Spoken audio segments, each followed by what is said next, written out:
दान देने के लिए धन नहीं है, कोई बात नहीं। हवन यज्ञ करने के लिए धन नहीं है, कोई बात नहीं। भंडारा करने के लिए धन नहीं है, कोई बात नहीं। किसी भूखे को खाना खिलाने के लिए धन नहीं है, कोई बात नहीं। लेकिन जो मैं आपको बता रहा हूं, यदि आपने यह कर लिया तो ईश्वर आपसे प्रसन्न हो जाएंगे। एक बार की बात है, एक गरीब महिला बस में चढ़ी। उसके कपड़े पुराने और फटे हुए थे, बाल बिखरे हुए थे और शरीर से वह कमजोर लग रही थी। जैसे ही उसे बस में सीट मिली, वह चुपचाप जाकर बैठ गई। कुछ ही देर में अगले स्टॉप पर एक वृद्ध महिला बस में चढ़ी।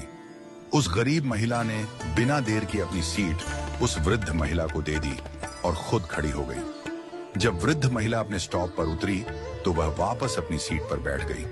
थोड़ी देर बाद एक छोटी बच्ची बस में चढ़ी। बच्ची को खड़ा देख उस महिला ने फिर से अपनी सीट दे दी और खुद खड़ी हो गई। बच्ची का स्टॉप आने पर वह वापस अपनी सीट पर बैठ गई। इसके बाद एक गर्भवती महिला आई। इस बार भी गरीब महिला ने बिना सोचे समझे अपनी सीट दे दी और खड़ी रही। गर्भवती महिला के उतरने पर वह फिर से अपनी सीट पर बैठ गई। थोड़ी देर बाद एक सामान्य महिला बस में चढ़ी। वह न वृद्ध थी, न बच्ची, न गर्भवती, पूरी तरह स्वस्थ लग रही थी। फिर भी गरीब महिला ने अपनी सीट छोड़ दी और उस महिला को बैठा दिया।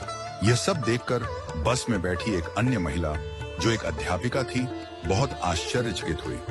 उसने सोचा, वृद्ध महिला, बच्ची और गर्भवती महिला के लिए सीट छोड़ना समझ में आता है, लेकिन एक सामान्य महिला के लिए बार बार सीट छोड़ने का क्या कारण हो सकता है। जब बस अपने आखिरी स्टॉप पर पहुंची तो अध्यापिका ने गरीब महिला से पूछा, बहन, मैंने देखा कि आप बार बार अपनी सीट दूसरों को दे देती हैं। आपका भी उतना ही हक है सीट पर बैठने का, फिर आप क्यों खड़ी हो जाती हैं?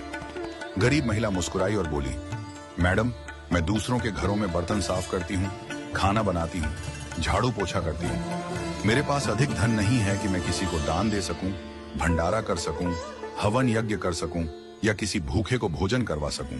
लेकिन मेरे पास मेरे कर्म हैं और मैं अपने कर्मों से दान करने की कोशिश करती हूँ। उसने आगे कहा, मेरे अच्छे कर्म ही मेरे ईश्वर के खाते में बैंक बैलेंस बढ़ा रहे हैं। इन्हीं कर्मों के कारण मेरा परिवार सुखी है। मेरे बच्चे पढ़ाई करते हैं, मेरा पति मेहनती और समझदार है। हमारे पास बहुत अधिक नहीं है, पर जो है उसमें हम खुश हैं।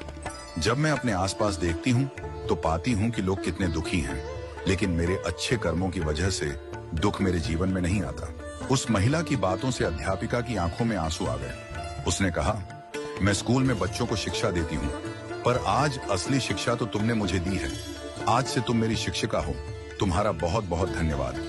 इस कहानी से हमें यह सीख मिलती है कि सेवा के लिए धन की आवश्यकता नहीं होती। हम अपने छोटे छोटे कर्मों से भी दूसरों की मदद कर सकते हैं। किसी बुजुर्ग को सड़क पार करवा देना, किसी जरूरतमंद की सहायता कर देना, किसी को प्रेम से मुस्कुरा देना, ये सब कर्मदान है। जब हम दूसरों के जीवन में खुशी लाते हैं तो वह खुशी हमारे जीवन में भी लौट कर आती है। हमारे दादाजी कहते थे, अपने अच्छे वक्त में बुरे वक्त की तैयारी करो और बुरे वक्त में अच्छे वक्त की। जब अच्छा समय हो तो लोगों की इतनी मदद करो कि बुरा समय कभी आए ही ना।